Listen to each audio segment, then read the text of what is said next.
Imagine being born into a world that has already decided who you are. Before you learn to walk, before you speak your first word, a title is placed upon you, not earned, not chosen, but inherited.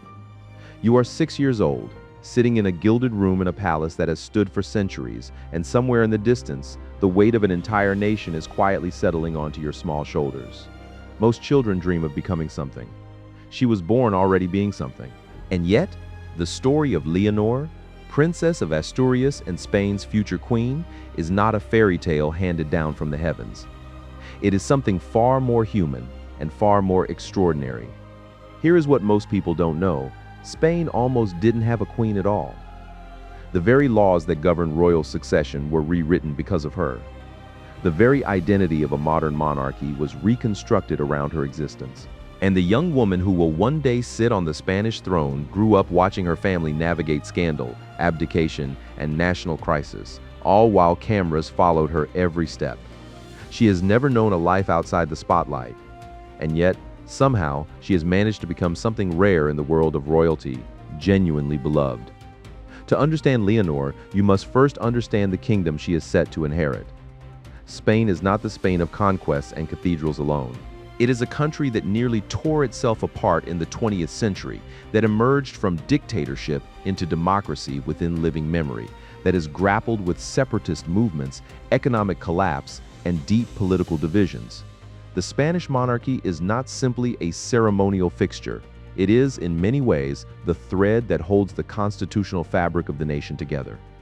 And the thread that holds the monarchy together is a young woman who was born on October 31st, 2005, on a Halloween that the Spanish people would never forget. The birth of Leonor de Borbón y Ortiz was announced to the world with fanfare and relief. Her father, then Crown Prince Felipe, and her mother, Letizia Ortiz, had welcomed their first child, a girl. In a country whose constitution still favored male heirs under a centuries-old tradition of succession, this was more than a joyful occasion. It was a political moment. The question of whether Spain would change its laws to allow Leonor to one day become queen was already being whispered in parliamentary corridors. The answer, as it turned out, would come, but only years later, and only after the nation had gone through upheavals that no one fully anticipated. Letizia Ortiz herself was already a remarkable figure. She was not born into royalty. She was a journalist, sharp, ambitious, and utterly unlike any woman who had married into the Spanish royal family before her. She had been married once before, a fact that traditionalists whispered about for years. She had stood in front of cameras not as a princess, but as a reporter, covering wars and catastrophes with professional calm. When she married Felipe in 2004, Spain was fascinated and slightly scandalized. And when Leonor arrived into this unusual family, a future king who had waited decades for his father Juan Carlos to step back, and a mother who had carved her own identity before her royal life began, the child was already inheriting more than just a title. The early years of Leonor's childhood were carefully curated and deliberately sheltered, as much as a royal childhood can be. She attended schools in Madrid alongside ordinary children. She was photographed at Christmas celebrations and Easter parades, always poised, always watchful, with the dark eyes of her mother and the measured composure of a child who understood even then that people were always watching. Her younger sister Sofia arrived in 2007, and the two girls were frequently seen together, a portrait of royal sisterhood that the Spanish press adored. But beneath the polished images, Spain was beginning to crack. The global financial crisis of 2008 hit the country with devastating force. Unemployment soared. Protests erupted in the streets. And the royal family, once a symbol of stability and dignity, began to face scrutiny it had never known before. The scandal that broke first was not about Felipe or Letizia, or even about Leonor. It was about her grandfather, King Juan Carlos I, the man who had shepherded Spain out of the Franco dictatorship and into democracy, and who was now at the center of a very different kind of history. In 2012, it emerged that Juan Carlos had traveled to Botswana on a lavish elephant hunting trip, while Spain's unemployment rate was hovering near 25%. The images of the king posing with a slaughtered elephant ignited public fury unlike anything the monarchy had faced since the restoration of democracy. He returned home with a broken hip and issued a rare public apology, "I am very sorry," he said. "It will not happen again." But for many Spaniards, the damage was done. The grandfather of Spain's future queen had become a symbol of the very disconnect from ordinary suffering that the people could no longer forgive. And then came the Noailles case. Juan Carlos's son-in-law, Iñaki Urdangarin, husband to the king's daughter Cristina, was investigated and eventually convicted of embezzling millions of euros of public funds through a non-profit organization. Princess Cristina herself was summoned as a suspect, a moment utterly unprecedented in modern Spanish royal history. The image of a king's daughter sitting before a judge in a Spanish court sent shockwaves through the institution. Polls showed that trust in the monarchy had fallen to historic lows. For a family that derived its legitimacy from public confidence, this was an existential crisis. Leonor was 8 years old when these storms were at their fiercest. She was too young to fully understand the machinations of corruption trials and public opinion polls, but she was not too young to feel the tension in the rooms of the Zarzuela Palace, where her family lived and breathed the weight of an institution under siege.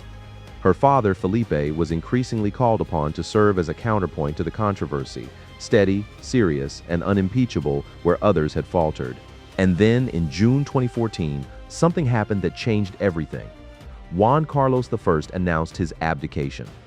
After nearly 4 decades on the throne, years in which he had personally navigated Spain's transition to democracy, stood down an attempted coup in 1981 by literally going on television to face down rebel soldiers, and guided the country through its most transformative era, he stepped aside. It was a moment of remarkable personal sacrifice, or perhaps of carefully calculated necessity. Either way, Spain had a new king, Felipe VI, and Spain had a new crown princess. Leonor, 8 years old, suddenly the heir to the Spanish throne in a way that was now certain, official, and irreversible. Parliament had already amended the succession law in anticipation of exactly this moment. The Princess of Asturias was no longer just a title. It was a destiny being carved in real time. What followed was a careful, deliberate construction of a future queen. Felipe and Leticia were meticulous in how they raised Leonor, in stark contrast to the sometimes haphazard royal upbringings of previous generations. She attended the Santa Maria de los Rosales school in Madrid, where she mixed with children from a variety of backgrounds. She was not isolated in the palace bubble that had historically kept Spanish royals dangerously out of touch with the people they ruled. She learned English, she learned French, she pursued academic studies with genuine seriousness. And in 2018, at the age of 13, she stood before the Spanish Parliament on October 12, Spain's National Day, and delivered a public address entirely on her own in clear, confident Castilian Spanish. The speech lasted only a few minutes, but those minutes stunned the country. Here was a teenager, barely a teenager, standing at the podium of the Congress of Deputies, speaking with poise that belied her years, her voice steady, and her presence commanding. Spain sat up and paid attention. This was not a child playing dress-up in royal clothes. This was the beginning of something real. The years that followed brought new dimensions to the public's understanding of who Leonor was becoming. In 2021, she began her military training at the General Military Academy of Zaragoza, following in her father's footsteps in a tradition that Spanish royals have maintained for generations. The images of Leonor in military uniform, her dark hair pulled back, her expression focused and composed, were unlike any royal images Spain had seen before. She was serious. She was disciplined. She was not performing royalty. She was learning it from the ground up, earning the respect of her instructors through demonstrated effort rather than inherited privilege. Her 18th birthday in October 2023 marked another milestone that the Spanish Constitution had been waiting for. She swore an oath of loyalty to the Constitution in front of a joint session of Parliament, a moment of profound symbolic weight. In doing so, she formally accepted the full responsibility of her position. The oath was not merely ceremonial. It was a legal act, a constitutional moment, a declaration that the heir to the Spanish throne had reached her majority and was prepared to take on the duties that the nation would one day ask of her. The applause in that chamber was not polite. It was genuine, a country exhaling with something that felt like hope. But Leonor's story is not without its complications and its shadows. The Spain she will inherit is not a simple kingdom. Catalonia continues to press for independence. and the question of whether the monarchy can serve as a unifying symbol for a country that does not always wish to be unified remains deeply unresolved. Her grandfather Juan Carlos, whose abdication had seemed in 2014 like a clean break, emerged again into controversy, with investigations into alleged undeclared Swiss bank accounts and questions about his personal finances that forced him to leave Spain and take up residence in the United Arab Emirates. The image of the man who had once been called the father of Spanish democracy, living in self-imposed exile to avoid legal scrutiny, was, to put it gently, complicated. For Leonor, this means that the legacy she inherits is not a pristine one. She carries the pride and the weight of a restored monarchy in equal measure. She carries the accomplishments of her father, Felipe VI, who has worked tirelessly to restore credibility to an institution that was battered by scandal. And she carries the complicated shadow of a grandfather whose contributions to Spain were genuine and immense, and whose later years were a difficult chapter that she will have to navigate with care and wisdom. What sets Leonor apart, what has, against the odds of her extraordinary circumstances, made her genuinely compelling to the Spanish people, is a quality that is difficult to define but unmistakable when you see it. She is present. In an age of curated distance, of royals who engage with the public through carefully managed media appearances and little else, Leonor has shown a willingness to be real. Whether she is speaking at the Princess of Asturias Awards, the prestigious ceremony that her father created and that she now chairs, or greeting residents in flood-affected regions of Valencia, she conveys something that resonates, that she understands what is being asked of her and that she takes it seriously. The Princess of Asturias Awards ceremony, held annually in Oviedo, has become a central stage for Leonor's public development. Each year, she has stood before scholars, scientists, artists, and humanitarians from around the world and delivered a speech that reflects genuine engagement with the themes of each recipient's work. She has spoken about the environment, about technology, about culture and peace, not in the hollow language of prepared statements, but with a fluency and thoughtfulness that suggests she has actually grappled with these ideas. Spain watches her, and what Spain sees is not a figurehead being assembled. It sees a woman taking shape. And yet, for all the public milestones and national ceremonies, there is another dimension of Leonor's story that often goes unexamined: what it actually feels like to be her. To have been born into a fishbowl, to have had your childhood photographed and analyzed, to have carried the weight of a nation's expectations before you were old enough to understand what a nation truly was. The psychological demands of royal life are well documented: the isolation, the pressure, the inability to simply be ordinary. Leonor has never had the option of ordinary. She has watched her parents fight for the dignity of an institution under fire. She has seen her family navigating scrutiny that would break most households, and through all of it, she has maintained a composure that is either the product of exceptional inner strength or extraordinary training, or perhaps both. The Spain that Leonor will one day govern is one that needs her to succeed. The monarchy's survival, in the eyes of many analysts, depends on the credibility and genuine connection of the next generation. In Leonor, Spain seems to have found exactly what it needed: an heir who understands that the crown is not a reward, it is a responsibility.